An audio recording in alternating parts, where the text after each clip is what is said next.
Merci beaucoup Madame la Présidente, merci Monsieur le rapporteur de nous présenter ce travail et surtout de l'avoir remis sur le métier après plusieurs tentatives.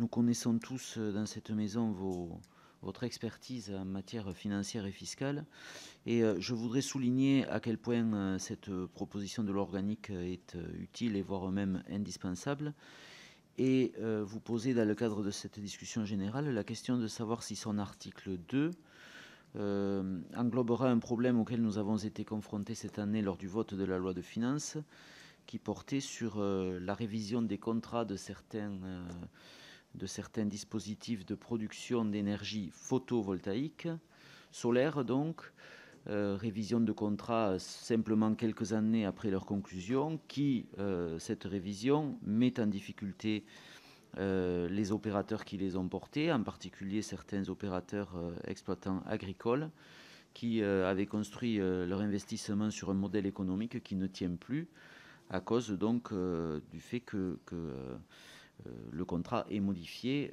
peu de temps après sa conclusion. Donc merci de bien vouloir me dire si vous englobez ce cas de figure dans votre article 2. Merci beaucoup. Merci. Matière. Alors, se pose la question qui a été évoquée du photovoltaïque. Il se trouve qu'au milieu des années 2000, lorsque vous étiez dans la majorité, chers collègues, vous avez signé des contrats où vous rémunériez de façon éhontée certains producteurs d'électricité.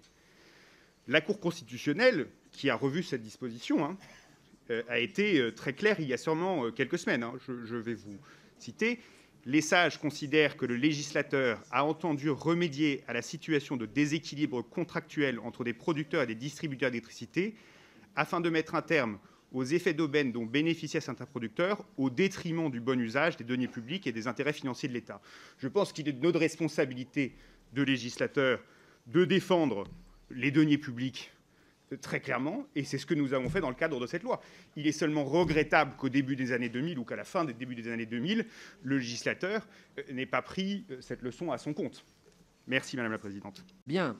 Je voudrais tout d'abord répondre aux deux derniers orateurs, pas au dernier, puisqu'il partage entièrement l'analyse qui est développée dans ce texte, mais notre collègue Viala et notre collègue Holroyd sur l'affaire du photovoltaïque. C'est hors champ de ma proposition. Ce n'était pas une disposition fiscale, c'était une disposition. Bien. Et je rappelle que le Conseil constitutionnel n'a pas annulé cette disposition parce que nous avions complété le texte par une disposition qu'en cas de déséquilibre du contrat, eh bien, on pouvait négocier un prix intermédiaire.